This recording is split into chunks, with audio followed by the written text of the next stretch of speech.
Magandang gabi mga masters, bali ngayon po ay 3 videos po ma-upload ko po sa aking YouTube channel. Tama nga mga masters, 3 videos nga po ma-upload ko po. Yon, what's up mga masters? Nandito na naman tayo sa panibagong araw, panibagong kabanata na naman ang pagsasama-samahan natin ngayon guys.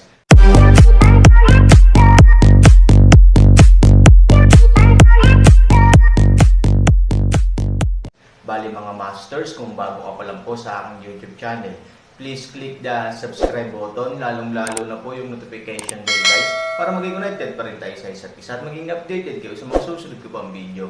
Bali mga masters, bago natin umpisahan ng kwento ay mag-shoutout po muna tayo para sa mga solid nating tagapakinig. Sobra akong nagpapasalamat sa inyo mga Sec Masters at aking mga Emperor. Maraming salamat sa solid na pagsuporta nyo. Yun na nga mga masters, no? Bali hindi na ito patagalin. In 3, 2, 1, let's go! Mga masters, baka pwedeng hindi tayo mag-skip ng ads. Salamat mga masters. Ang bagong yugto ni Daryl sa storytelling channel sa YouTube mapapakinggan. Ang bagong kabanata. Si Chester ay nagsalita at sinabi, "Totoo Brother Benj, kinalulungkot namin na sabihin sa iyo ito. Ngunit wala na talaga si General Miles. Pinatamaan siya ng mga arrow ayon sa pagkakasabi sa amin ni General Pat. At dahil doon sinamantala ng mga kasundaluhan ng lahing elf na atakihin si General Miles at dahil doon ang isa sa mga kasundaluhan ng lahing elf ay inalisan ng ulo si General Miles."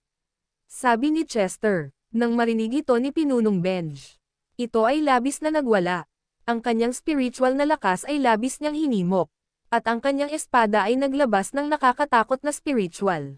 At si Pinunong Benj ay tumingin muli kay Yui at sinabi, "Hindi sapat na kabayaran ang mapaslang kayong lahat ngayon dito. Dahil sa pagkamatay ng isa sa aking general. Ang buhay mo kung aking kukunin ngayon, ay hindi magiging sapat pa ito." Sabi ni Pinunong Benj. At ito ay dahan-dahan naglakad patungo kay Yui. Ngunit, si Chester ay agad-agad na tumakbo at hinawakan ang braso ni Pinunong Benj. At si Chester ay nagsalita at sinabi, "Brother Benj, tumigil ka. Magagamit natin ang elf na iyan para mapalabas natin ang kanilang hari. Kung titignan mo sa kanya postura ang kanyang kasuotan ay para isang prinsesa ng lahing elf. Kung hindi ako nagkakamali, baka anak siya ng hari ng mga elf," sabi ni Chester. Nang marinig ito ni Pinunong Benj, ito ay nagsalita at sinabi, "Brother Chester, mahusay kong anak nga ito ni Ken. Mas magiging masakit sa kanya kung aking papazlangin ang babaeng ito," sabi ni Pinunong Benj. Nang marinig ito ni Chester ito ay agad-agad na nagsalita at sinabi, "Brother Benj, mas magiging masakit sa kanilang hari kung ating mabibihag ang kanyang anak. At hindi na natin pa kailangan hanapin ang kanilang hari. Dahil kung gagawin natin na kabkuban ang babaeng ito, si Haring Ken na mismo ang tutungo sa atin para kunin ang kanyang anak.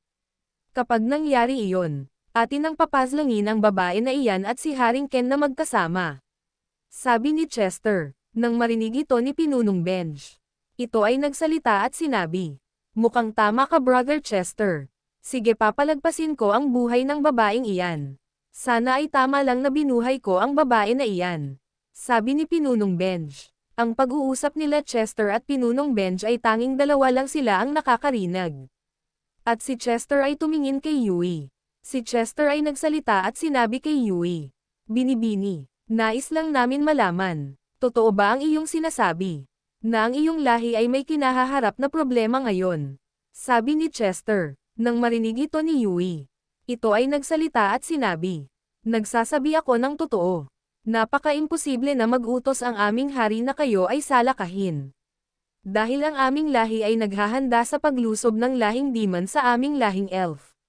Sa mga lumipas na araw, ang lahi ng mga demonyo at ang lahi namin elf ay nagkaroon ng hidwaan," sabi ni Yui. Nang marinig ito nila Dax, Chester, Pinunong Benj, General Kai, General Brian at General Pat. Si General Kai ay nagsalita at sinabi, "Haring Benj, mukhang nagsasabi ng totoo ang babaeng iyan. Nung ako ay pumasok mag-isa sa kanilang imperyo kanina, may nakausap ako na isa sa mga kasundaluhan nila. At nasabi nga nito sa akin, na ang kanilang lahi ay nahaharap ngayon sa hindi magandang sitwasyon. At ang lahi ng mga demonyo ay kanilang nakaaway. At may isa pang dahilan kung bakit wala dito si Haring Benj. Ngunit bago pa matapos si General Kai sa pagsisalita, si Pinunong Benj ay nagsalita at sinabi sa walang pasensya na tono. Ayoko na muna marinig ang mga dahilan na iyan. General Brian, kunin niyo ang babae na iyan. At ikaw General Pat magsama ka ng iilang mga kasundaluhan natin. Kunin niyo ang katawan ni General Miles. Tayo nang babalik sa ating imperyo at kaharian. Ililibing natin ang katawan ni General Miles sa ating imperyo. At ang katawan ni Haring Ken at ng kanyang anak na babae ay ating ililibing ng buhay sa tabi ng libingan ni General Miles. Kapag nangyari na magtungo sa atin mismo si Ken sa ating kaharian. Dahil sa ginawa natin ngayon sa kanyang mga kalahi, nakakatiyak ako na sila na mismo din ang lalapit sa atin. At sa ating imperyo na sila wawakasan ng buhay. Sabi ni Pinunong Benj. Nang marinig ito nila General Brian at General Pat, sila ay tumugon at sinabi, masusunod Haring Benj. At si General Brian ay agad-agad na lumapit kay Yui. At si General Brian ay nagsalita at sinabi, huwag kang mag-alala, mamatay ka rin ngunit hindi pa sa oras na ito. At si General Brian ay agad-agad na pinalo ng dulo ng kanyang espada ang batok ni Yui. At si Yui ay nawalan ng malay. At agad-agad na binuhat ni General Brian si Yui. At si Pinunong Benj ay tumingin sa kaharian ni Master Ken. At ang kanyang espada ay kanyang iniangat. At ang Chasing Sun ay kanyang ginamit. Ang buong lugar ay biglang lumiwanag at ang Chasing Sun ay pinatama ni Pinunong Benj sa kaharian ni Master Ken. At ang Chasing Sun ay mabilis na tumungo sa kaharian ni Master Ken at sa pagtama nito. Ito ay naglabas ng malakas na pagsabog. Ang buong lugar ay nabalot ng usok.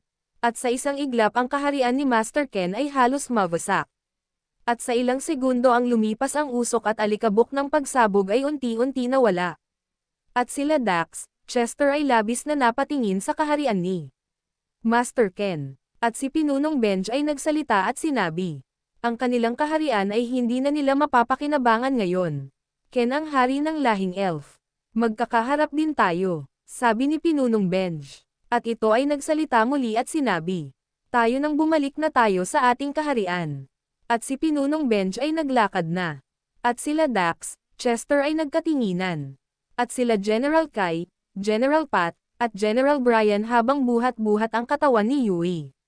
Sila ay lumakad na din at ganun din ang mga kasundaluhan ng lahing barbarian. At naiwan sila Dax at Chester. At si Dax ay nagsalita at sinabi, Brother Chester, ano ang tunay mong dahilan bakit pinigilan mo si Brother Benj na paslangin ang babaeng elf na iyon? Sabi ni Dax, nang marinig ito ni Chester.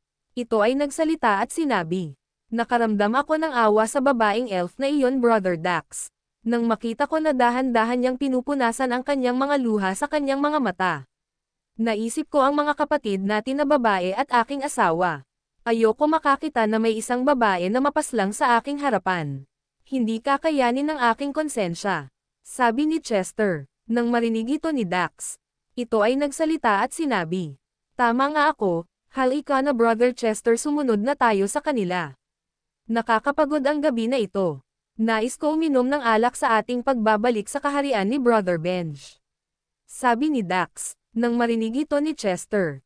Ito ay ngumiti lamang. At sila Dax at Chester ay naglakad na din at sumunod kila Pinunong Benj, General Kai, General Brian at General Pat at sa mga kasundaluhan ng lahing barbarian. Samantala, sa ilang minuto ang lumipas. Bago lumabas sila Pinunong Benj, General Kai, General Brian at General Pat sa imperyo ng lahing ng mga elf. Si General Pat ay tumingin sa taas ng pader ng imperyo ng lahing elf. At si General Pat ay nagsalita at sinabi, Pinunong Benj, sa taas ng pader na iyan ko iniwan ang katawan ni General Miles. Kung maaari ay mag-antay lang kayo saglit, sabi ni General Pat kay Pinunong Benj. Nang marinig ito ni Pinunong Benj, ito ay nagsalita at sinabi, nakakalungkot na nawalan tayo ng isang general na napakahusay tulad ni General Miles. Hindi ko inaasahan na mangyayari ito sa kanya. Sa bagay masyado pa kayong mga batang apat sa ganitong sitwasyon. Masyado ako naging kampante na walang mangyayaring masama sa inyong apat. Hindi ko naisip na ito palang ang kauna-unan niyong karanasan na makikipaglaban talaga sa napakadaming bilang ng mga kasundaluhan ng ibang nilalang. Sana ay mapatawad ako ni General Miles. Sa aking pagiging pabaya, sige na General Pat, kunin niyo na ang katawan ni General Miles.